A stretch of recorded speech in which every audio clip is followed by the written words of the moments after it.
ಅದ್ರ ಬಗ್ಗೆ ಎಲ್ಲರೂ ವಿವರಣೆ ಕೊಟ್ಟಿದ್ದಾರೆ. ಹೆಚ್ಚಿಗೆ ನಾನು ಹೇಳಲಿಕ್ಕೆ ಇಷ್ಟಪಡಲ್ಲ. ಈಗ ಪೋಸ್ಟ್ ಆಫೀಸಲ್ಲಿ ಜಾಸ್ತಿ ನಡೀತಾ ಇದೆ ಉಳಿತಾಯ ಖಾತೆಗೆ ತುಂಬ ಜನ ಬರ್ತಾ ಇದ್ದಾರೆ. ಮೋರ್ ದೆನ್ ಪೋಸ್ಟ್ ಉಳಿತಾಯಕ್ಕೆ ತುಂಬ ಜನ ಬರ್ತಾ ಇದ್ದಾರೆ. ಎಲ್ಲ ಹೇಳೋದ್ರಿಂದ ನಾನು ಏನೋ ಬೇರೆ ಹೇಳೋಣ ಅಂತ ಯೋಚಿಸ್ತೇನೆ. ಈಗ ಉಳಿತಾಯ ಯಾಕೆ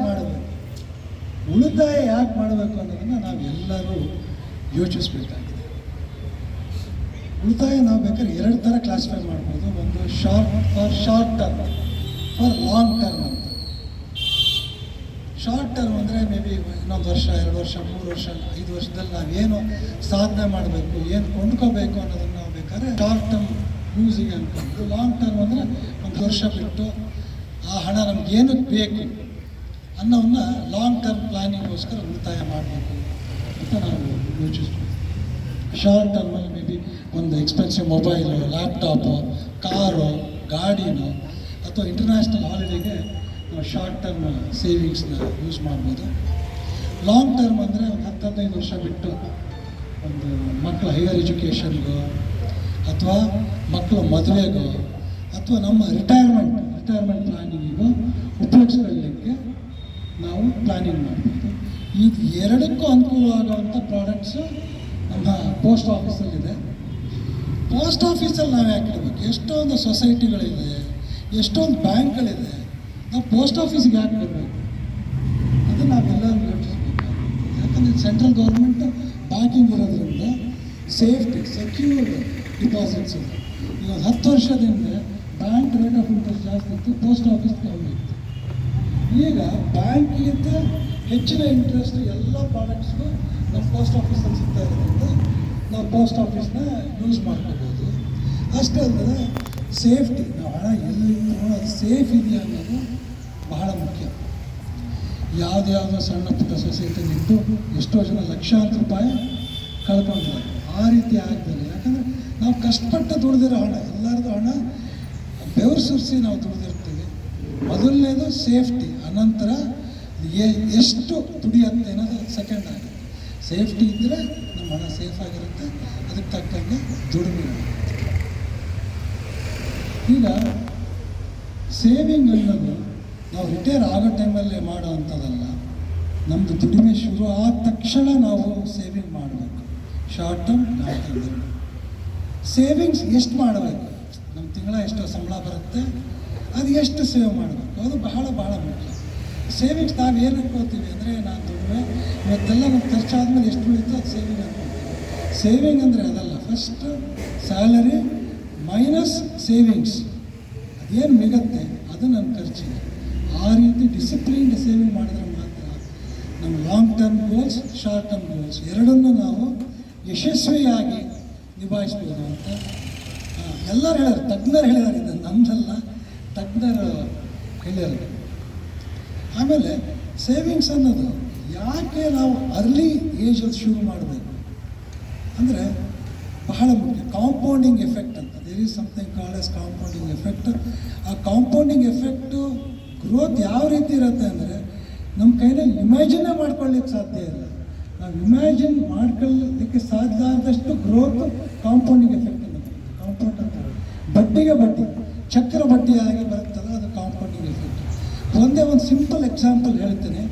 ಯಂಗ್ಸ್ಟರ್ಸು, ಆಮೇಲೆ ಏಜೆಂಟ್ಸು, ಯಾರಿಗೆ ಪೆನ್ಷನ್ ಬರಲ್ಲ ಅವ್ರು ದಯವಿಟ್ಟು ನಾನು ಕೇಳಿ. ಪೆನ್ಷನ್ ಬಂದಿದ್ದವರು ಕಂಫರ್ಟಬಲ್ ಆಗಿ ಇರ್ತಾರೆ.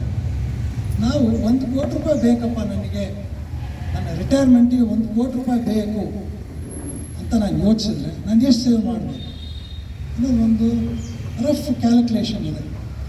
30 ವರ್ಷ ಇದ್ದಾಗ ಒಬ್ಬ ಮನುಷ್ಯ 2500 ರೂಪಾಯಿವರೆಗೂ ತಿಂಗಳ ಸೇವ್ ಮಾಡಿ ಒಳ್ಳೆ ಮ್ಯೂಚುವಲ್ ಫಂಡಲ್ಲಿ 10 to 12% ಬರೋವಂಥ ಫಂಡಲ್ಲಿ ಹಾಕಿದರೆ ಅವನು 60 ವರ್ಷಕ್ಕೆ ರಿಟೈರ್ ಆಗೋ ಅಷ್ಟೊತ್ತಿಗೆ 1 ಕೋಟಿ ಆಗುತ್ತೆ.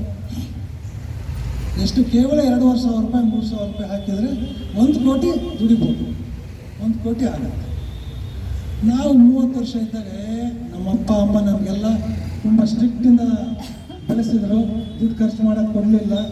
ಈಗ ನಾನು ದುಡಿತಾ ಇದ್ದೀನಿ, ನಾನು ಆರಾಮಾಗಿ ಮಜಾ ಮಾಡೋಣಪ್ಪ, ಇವ್ರು ಉಳಿಸೋದು ಯಾಕೆ ಅಂತ ನಾವು ಒಂದು ಸ್ವಲ್ಪ ಲೇಸಿ ಆಗಿ 40 ವರ್ಷಕ್ಕೆ ನಾವು ಎಚ್ಚೆತ್ಕೊಂಡ್ರೆ ಅವಾಗ ಇಲ್ಲಪ್ಪ ನನಗೆ 20 ವರ್ಷ ಇದೆ ನಾನು ರಿಟೈರ್ ಆಗ್ತೀನಿ ಸೇವ್ ಮಾಡಬೇಕು ಅಂತ ಹೋದರೆ ಕನಿಷ್ಠ ಅವಾಗ 6-7 ಸಾವಿರ ಅಥವಾ ಮೇ ಬಿ 8,000 ರೂಪಾಯಿ ತಿಂಗಳು ಹಾಕ್ಬೇಕು. ಎಲ್ಲಿ 2,500 ಎಲ್ಲಿ 6,500-7 ಸಾವಿರ, ಅದೇ ಡಿಫ್ರೆನ್ಸ್ ಕಾಂಪೌಂಡಿಂಗ್. ಇನ್ನೂ ನಾವು ನಿದ್ದೆ ಮಾಡ್ತಾ 50 ವರ್ಷಕ್ಕೆ ಎಚ್ಚರ ಆದರೆ 50 ವರ್ಷಕ್ಕೆ ಇಲ್ಲಪ್ಪ ಇನ್ನೇನು ರಿಟೈರ್ಮೆಂಟ್ ಬಂತು, ನಾನು ರಿಟೈರ್ಮೆಂಟಿಗೆ ಪ್ಲ್ಯಾನ್ ಮಾಡಬೇಕು, ನನ್ನ ಮಕ್ಕಳು ಮದುವೆ ಮಾಡಬೇಕು, ಮಗನಿಗೆ PG ಸೇರಿಸ್ಬೇಕು, ಅಮೇರಿಕಕ್ಕೆ ಕಳಿಸ್ಬೇಕು, ಅಥವಾ ಇಲ್ಲೇ MDನೋ ಅಥವಾ ಒಳ್ಳೆ ಕಾಲೇಜಲ್ಲಿ ಇಂಜಿನಿಯರಿಂಗ್ ಆಗಿದೆ ಓದಿಸ್ಬೇಕು, ಅದಕ್ಕೆ ಪ್ಲ್ಯಾನ್ ಮಾಡಿದ್ರೆ ಅವಾಗ 1 ಕೋಟಿ ರೂಪಾಯಿಗೆ ಎಷ್ಟು ಸೇವ್ ಮಾಡಬೇಕಂದ್ರೆ 35-40 ಸಾವಿರ ರೂಪಾಯಿ ತಿಂಗಳ, 35-40 ಸಾವಿರ ರೂಪಾಯಿ ತಿಂಗಳ ನಾವು ಸೇವ್ ಮಾಡಿದ್ರೆ ಅವಾಗ ನಮ್ಗೆ 1 ಕೋಟಿ. ಅವಾಗಲೂ ಮರೆತು 50 ವರ್ಷಕ್ಕೆ ನಾವು ಎಚ್ಚರ ಆದರೆ around 1.2 lakhs per year save ಮಾಡಿದ್ರೆ ನಮ್ಗೆ 1 ಕೋಟಿ ಆಗುತ್ತೆ. ಆದ್ದರಿಂದ ಈ ಎಲ್ಲದನ್ನು ನಾವು ನಮ್ಮ ಮಕ್ಕಳಿಗೆ ಹೇಳ್ಕೊಡ್ಬೇಕು. ಮಕ್ಕಳಿದ್ದಾಗಲಿಂದನೇ ಈ ಸೇವಿಂಗ್ ಕಾನ್ಸೆಪ್ಟ್ ಡೆವಲಪ್ ಮಾಡಿಸಿದರೆ ಅವ್ರಿಗೆ ಕಂಫರ್ಟಬಲ್ ರಿಟೈರ್ಮೆಂಟ್, ಕಂಫರ್ಟಬಲ್ ಫ್ಯೂಚರ್ ಇರುತ್ತೆ ಅಂತ ಹೇಳಲಿಕ್ಕೆ ನಾನು ಇಷ್ಟಪಡ್ತೀನಿ. ಪೋಸ್ಟ್ ಆಫೀಸಲ್ಲಿ ಲಾಂಗ್ ಟರ್ಮಿಗೆ PPF ಇದೆ, 15 ವರ್ಷ ಲಾಕ್ ಇನ್ ಪೀರಿಯಡ್. ಅದನ್ನು ಎಕ್ಸ್ಟೆಂಡ್ ಮಾಡ್ತಾ ಹೋಗ್ಬೋದು, ಇನ್ನು 5 ವರ್ಷ, ಇನ್ನು 5 ವರ್ಷ, ಇನ್ನು 5 ವರ್ಷ. ನಾನು ಸುಮಾರು 35 ವರ್ಷ ಆಯಿತು ನಾನು PPF ಮಾಡ್ತಾ ಇದ್ದೇನೆ. 94 ಶುರುವಾಗಿ 30 or 40 years ಆಗಿದೆ. ಹಾಗೆ KVP 9 years ಅನ್ಸುತ್ತಲ್ಲ ಮೇಡಮ್, 9 years ಅದು ಲಾಂಗ್ ಟರ್ಮ್ ಯೋಜನೆಗೆ ಯೋಚಿಸ್ಬೋದು. ಶಾರ್ಟ್ ಟರ್ಮ್ಗೆ RD, FD ಇಲ್ಲ ಇದೆ. ಆಮೇಲೆ ಸುಕನ್ಯಾ ಸಮೃದ್ಧಿ ಯೋಜನೆಗೆ ಲಾಂಗ್ ಟರ್ಮ್, ಮಹಿಳಾ ಸಮೃದ್ಧಿ ಶಾರ್ಟ್ ಟರ್ಮ್ ಯೋಜನೆ, ಹಾಗೆ ಎಲ್ಲ ಪ್ರಾಡಕ್ಟ್ಸು ಇಲ್ಲಿದೆ. ನಮಗೆ ಅನುಕೂಲ ಆದಂಥ ಪ್ರಾಡಕ್ಟನ್ನು ನಾವು ಯೂಸ್ ಮಾಡಿ. ಹಣ ತುಂಬ ಕಷ್ಟಪಟ್ಟು ಕೆಲಸ ಇರ್ತೀವಿ, ಎಲ್ಲೆಲ್ಲೋ ಇಟ್ಟು ಕೈ ಬಡ್ಡಿ ಕೊಟ್ಟು ಕಳ್ಕೊಬೇಡಿ. ಎಷ್ಟೋ ಜನ ಬೀದಿಗೆ ಬಂದಿದ್ದಾರೆ. ಹೆಚ್ಚಿನ ಬಡ್ಡಿ ಆಸೆಗೆ ನಾವು ಯಾರ್ಯಾರ ಹತ್ರ ದುಡ್ಡು ಕೊಟ್ಟು ಲಾಸ್ ಮಾಡ್ಕೋಬೇಡಿ. ಸೆಕ್ಯೂರ್ಡ್ ಇರೋಂಥ ಜಾಗದಲ್ಲಿ ಮಾತ್ರ ಇಡಿ. Bank, cooperative bank up to 5 lakhs last ಇಯರಿಂದ ಡಿಪಾಸಿಟ್ ಇನ್ಶೂರೆನ್ಸ್ ಸ್ಕೀಮ್ ಅಂತ 5 lakhsಗೆ ಎನ್ಹಾನ್ಸ್ ಆಗಿದೆ. ಮುಂಚೆ ಕೇವಲ 1 ಲಕ್ಷದವರೆಗೂ ಇತ್ತು. ಬ್ಯಾಂಕ್ ಏನಾರು ಮುಳುಗಿದ್ರೆ ಒಂದು 5 ಲಕ್ಷ ಇದ್ದರೆ 5 ಲಕ್ಷ ಸೆಂಟ್ರಲ್ ಗೌರ್ಮೆಂಟ್ ಇನ್ಶೂರೆನ್ಸಿಂದ ಬರುತ್ತೆ. ಆದರೆ ಕೆಲವು ಸೊಸೈಟೀಸಲ್ಲಿ ಅದೆಲ್ಲ ಇರಲ್ಲ. ಸೊ ಅದನ್ನೆಲ್ಲ ನೋಡಿ ಮಾಡಿಡಿ.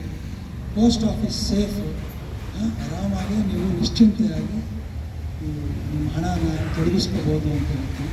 ಅದೇ ರೀತಿ ಅಂಚೆ ಪೋಸ್ಟು ಸಹ ತುಂಬ ಎಕಾನಮಿಕಲ್ ರೇಟಲ್ಲಿ ನಮ್ಮ ಪೋಸ್ಟ್ನ ಸಾಗಿಸುತ್ತೆ. ಎಸ್ಪೆಷಲಿ ಕಾರ್ಪೊರೇಟ್ ಸೆಕ್ಟರ್ ಅವರು, ಮ್ಯಾಗ್ಝಿನ್ಸ್ ಅವರು ತುಂಬ ಎಕ್ಸ್ಟೆನ್ಸಿವ್ ಆಗಿ ಪೋಸ್ಟ್ನ ಯೂಸ್ ಮಾಡ್ತಾ ಇದ್ದಾರೆ. ಸಾಕನ್ಸುತ್ತೆ ಇದೆಲ್ಲ ತುಂಬ ಕಷ್ಟಪಟ್ಟು ಕೆಲಸ ಮಾಡ್ತಾ ಇದ್ದೀರಾ. ನಿಮ್ಮ ಸರ್ಟಿಫಿಕೇಟ್ಸ್ ಬಂದಿದ್ದು, ಅವಾರ್ಡ್ಸ್ ಬಂದಿದ್ದು ನೋಡಿ ನಮಗೆಲ್ಲ ತುಂಬ ಖುಷಿ ಆಯಿತು. ಮೇಡಮ್ ನಿಮಗೂ ಕಂಗ್ರ್ಯಾಚುಲೇಷನ್ಸು. ತುಂಬ ಎಲ್ಲ ಕೇಳಿ ನಮಗೂ ಹೆಮ್ಮೆ ಅನ್ನಿಸ್ತು. ನಮಗೆ ಗೊತ್ತಿರೋದು ಭಾಳ ಹೆಮ್ಮೆ, ಸಂತೋಷ ಅನಿಸುತ್ತೆ. ನೀವೆಲ್ಲ ನೋಡಿ ತುಂಬ ಕಷ್ಟಪಟ್ಟು ನೀವೆಲ್ಲ ಜೀವನ ಮಾಡ್ತೀರಾ, ಸರ್ವಿಸ್ ಮಾಡ್ತೀರಾ. ಆರೋಗ್ಯದ ಬಗ್ಗೆ ಸ್ವಲ್ಪ ಗಮನ ಇಡಿ ಅಂತ ನಾನು ಕೇಳ್ಕೊತೀನಿ. ಲೈಫಲ್ಲಿ ತುಂಬ ಸ್ಟ್ರೆಸ್ ಇರುತ್ತೆ. ಸ್ಟ್ರೆಸ್ ಮ್ಯಾನೇಜ್ಮೆಂಟ್ ಕಲೀರಿ, ಯೋಗ ಮಾಡಿ, ಸ್ವಲ್ಪ ವಾಕಿಂಗು ಏನಾದ್ರು ರೂಢಿ ಮಾಡ್ಕೊಳ್ಳಿ. ಆರೋಗ್ಯ ಸ್ವಲ್ಪ ಏರುಪೇರಾದಾಗ ನಿಯಮಿತವಾಗಿ ಫ್ರೀಕ್ವೆಂಟಾಗಿ ಡಾಕ್ಟರ್ ಹತ್ರ ಚೆಕಪ್ ಮಾಡ್ಕೊಂಡು ನಿಮ್ಮ ಆರೋಗ್ಯ ಕಾಪಾಡ್ಕೊಳ್ಳಿ ಅಂತ ಹೇಳಲಿಕ್ಕೆ ಇಷ್ಟಪಡ್ತೀನಿ. ಅದೇ ರೀತಿ ಇನ್ನೊಂದು ಸಾರ್ವಜನಿಕರಿಗೆ ಒಂದು ಒಳ್ಳೆಯ ಸ್ಕೀಮ್ ಇದೆ ಪೋಸ್ಟ್ ಆಫೀಸ್ದು. ಅದನ್ನು ಯಾರು ಹೇಳಿಲ್ಲ, ಅದು ನಾನು ಹೇಳ್ತೀನಿ. Postal life insurance accident insurance scheme ಅಂತ ಇದೆ. ಕೇವಲ 500 ರೂಪಾಯಿ ಕಟ್ಟಿದ್ರೆ 10 lakhsವರೆಗೂ 10 lakhsವರೆಗೂ ಆಕ್ಸಿಡೆಂಟ್ ಕವರೇಜ್ ಇದೆ. ಆಕ್ಸಿಡೆಂಟ್ ಆಗಿ ನಾವು ಅಡ್ಮಿಟ್ ಆದರೆ